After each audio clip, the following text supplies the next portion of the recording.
Hello, everybody. Welcome back to Papa's Saw Shop. I'm Papa. Today, I'm going to show you a miracle. Um, we'll just jump right into it.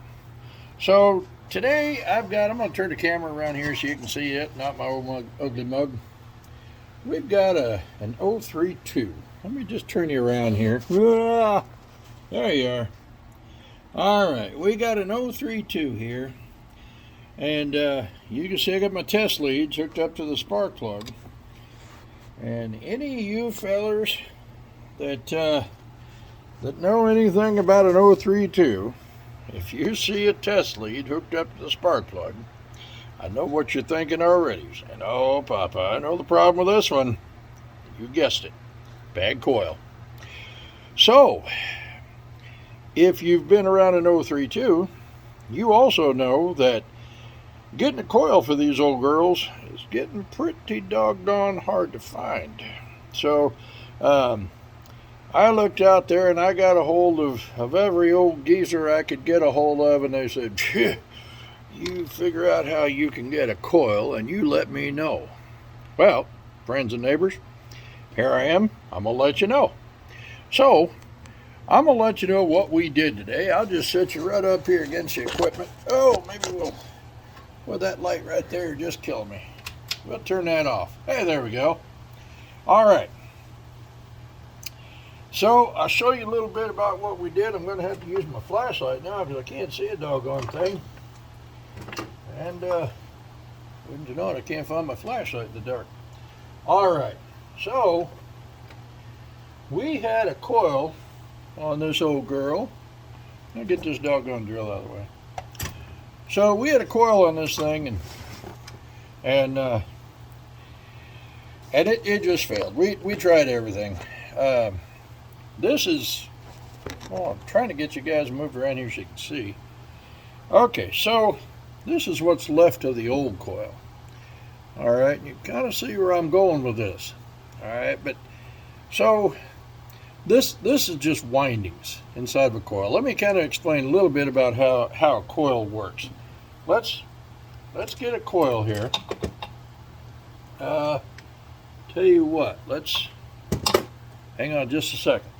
Let me get one here that's kind of similar to the one that we had taken off. Here we go. All right. All right. Now, of course, this isn't the exact coil because, well, it's just not. But but I'm going to explain a little bit about how this thing works. Okay. So we know what happens at the end here. Okay. You crank it, and if you hold on to this, you get the shock of your life. So but how does that work exactly? Well, it basically works off of an electromagnet. Okay. So if you've ever been to the scrapyard and you see that big old machine that comes along there, and it's got the big old just platform, and all of a sudden that platform will just sit on something, and then boom, and it just magnifies everything. Okay, they turn that big piece of steel into an electromagnet. Okay, now what exactly is that?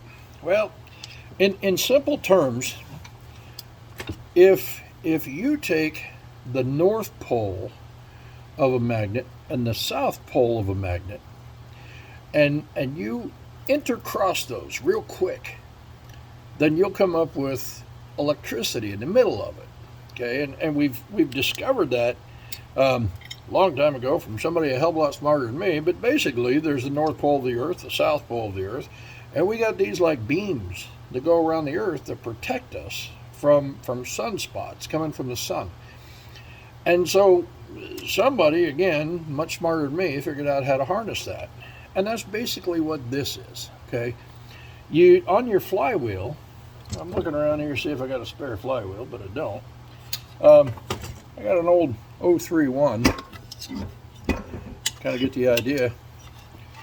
But so on your flywheel, you'll notice you got an N and an S. Basically, it's just a magnet. It's a north pole and the south pole of those magnets. Okay. Oh, Ruger down there trying to disagree with me. So anyway, so you got those, and I know there's a lot of it that I'm missing in here that people are going to say, oh, Ed, it's more to it than that. Yes, there is. Um, but basically, when that magnet comes around, then it creates an electromagnet. And so these are to pick up the north and south pole as it spins, okay? But you got to have some coils, and far be it from me to explain why. I just know the ones that's got this little speck in the middle right here, that little metal piece. I know that metal piece is basically an igniter, okay? So as the coil, or as the flywheel comes around, it hits this, and then it wakes this up, and for a split second you got north and south right here, and then all of a sudden you got north and south right here. Okay, so it hits it here, then it hits it here, and by the time you do that, you hit these windings in here. Okay, now if you were to look inside this, if you had x-ray vision and you could see inside this, you would see that excuse me, you'd see that there's two sets of windings in here. Okay, there's a small set of windings that goes just around that igniter, and it's not connected to anything. Okay, just the windings just go around the circle and then they just stop. And then you got a bigger set of windings that come around here, and the only thing they do is come out here. Now you know what that is. This piece right here, well, that's your ground. That's how you stop all this, what's going on in here. You stop it. You ground this thing out and say, all right, that's enough of that now, and it stops. Okay, so that's your shut-off switch. All right, so two sets of windings. They don't touch each other, and they're heavily insulated. Okay, but there's enough magnetic force going around in there, whipping around in those two sets of windings, that in here you have a small piece of voltage. Hang on, Ruger's wanting to get outside. Hang on, Ruger. Doggone it. All right, get the hell out of here. All right. I had to open the back door. Ruger's in a hurry to get out in the backyard. All right. Anybody doesn't know, that's our shop dog. Check us out at www.papashop01.com. You'll see a picture of him. Anyway, back to where we are. Two sets of windings. This one here generates a little bit of electricity. By the time that generates a little bit of electricity, then it passes over again, and these two are bigger poles, so it's generating more electricity. By the time you get both of those windings, when you get to here, you got a heck of a jolt. Somewhere around 10,000 volts, or it's up there. I always misspeak when I say how much voltage, but I can tell you this much from an old geezer: when you put that up to a spark plug, it should be blue in color. If it's brown, you're not really getting a very good winding. Okay. Now what'll happen is that one of these two windings in here will just get old, like we all do. And once they get old, the spark's not as bright as it used to be. Again, like the rest of us. Okay, so what'll happen is you might get a spark right here, but then not here. And so you're just getting spark, no, spark, no. So that's what we call an intermittent spark. When you're looking at the spark plug and you go, oh, it's kind of there sometimes, and if I go faster, it seems to be there. Well, that's because you're only hitting these two, and this one, for whatever reason, is not doing it anymore. Okay, so now we're going to get back to the 032. So what do? You got an 032 coil. Of course, again, this is not the 032 coil because it's in it, kind of. So what do? All right, now let me explain to you a little bit about what this is. Okay, now this coil, this is one coil, all right, but it's made up of two pieces. All right, now I'm going to show you those two pieces. Well, here's one. Anyway, there's the other. All right. So, one whole coil, okay? Now, I'm going to blow your mind. There's one piece right there. Now, of course, this is not the same coil as this one, all right? But, coil inside this 032, that's the other piece, okay? You see where I'm going with this now? Whoop. See where I'm going with this now? So, you got this guy. You got this guy. Uh-huh. Now you're thinking. All right. So, you got to be very careful when you're taking this off.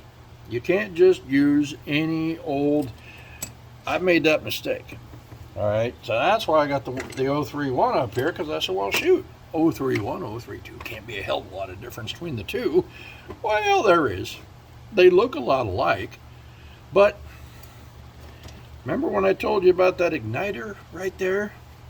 Okay, well, that igniter has to be, and I'm not going to quote a number here. I want to say it's about 10,000. Again, don't quote me on this. You'll have to check it out for yourselves. But I do know this much. The gap between here and the flywheel, and here and the flywheel, and here and the flywheel has to be the same. Okay? So that means that if you're going to swap out one of these, you need to have the right size. Look at that. That ain't the right size. Okay? So so first of all, if you're going to swap this out, you better make sure that your coil, your windings that you swap out, is the same size as what you need. Now, if you wanted to do a little doctoring, you could probably use a taller coil. Or no, let me go back here. I misspoke. You could use a shorter coil and then just grind these windings off. I don't know if I'd recommend that, because these are pretty specialized windings. I don't think I'd try it. But I'll tell you what I would try. Okay? Now, just so happens that no two coils are made equally. Okay? No two saws are made, whatever. So this coil may put out more voltage than this coil. So, for whatever reason, if you wanted a bit hotter spark in an old saw, if your coil was the same size, your windings were the same size as this piece, I'm sure this has got an official name, but I don't know what the hell it is, but if that's the same size, that'll fit. Now you got a stronger spark. So anyway, there's that. A little food for thought for you. But here's what I want to get back to. So this 032 here, bless this man's heart. So this 032, I'm out here working on a Sunday afternoon, and pardon me for working on Sunday, friends and neighbors, but let me tell you the story about this. So this man has a son that he's learning how to work on small engines, and he's a chainsaw enthusiast. And so this man found this 032, brought it to us, and it was just dirty, dusty. Hadn't been ran in years. And he talked to the boys, and they said, "Hey, can you bring this thing back to life?" And they said, "We'll do our best, Well, I tell you what, the boys did a lot of polishing on this, and they tore it down. I mean, every nut and bolt, everything on this thing, and just polished the living crap out of this thing. And it's a beautiful saw. But they got her all done, and one of the guys came to me and said, "Papa, we can't get that saw to start. I said, well, has it got a spark? He said, yeah, it's got a good spark, you know. We tested it on Monday and it had a great spark. And I said, all right, well, give me the carburetor. Let's go get it rebuilt. So we sent it to the carburetor man. He said, no, carburetor looks fine. I put a new diaphragm in it, but other than that, it looks good. I said, boys, you're going to have to look deeper. And they say, well, guess what, Papa? It's Wednesday, and they don't spark on Wednesday. So, turns out it only sparks on every other Monday. And then it got to where it would never spark on a day that ended with Y. So, here we are. So, I got out here today and I said, doggone it, there's got to be a way to fix this thing. And last night, I talked to an old boy down in Australia that he and I talk about electronic stuff all the time. And the trouble is, I've got to talk to him in the middle of the damn night because the time changed. But he turned me on to this swapping things out, and I said, well, I've got some old coils. I guess I'll give it a try and see what I can do. And it's taken me quite a bit out here today, and and I've destroyed quite a few coils trying to do this thing, but we've finally got it working. So anyhow, let's put her to the test. We got the lights all turned off. We got the test lead out here. Let's give her a shot. Now that I've explained to you how to do it, and I'm gonna just put you right. We'll see if I can get you where you can see that spark. How about right there? Can you see it? No, not quite. Doggone it. Well, I'll tell you, I'm not very talented with a camera. I'll tell you that right now. There you go. I think you can see it. All right. Well, let's try it.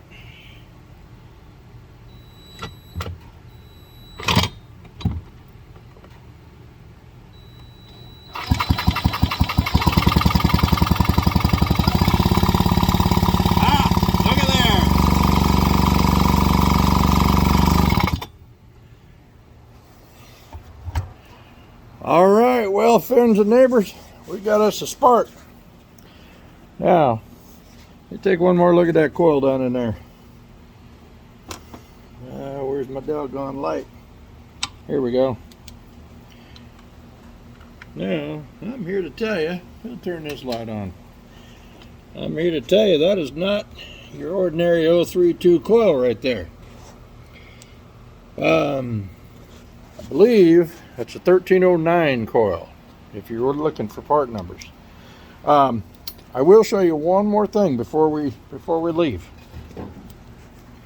Now, the one thing that I learned out of this, and I'm going to get you right up here. So, the one thing, I'll make sure that you can see this.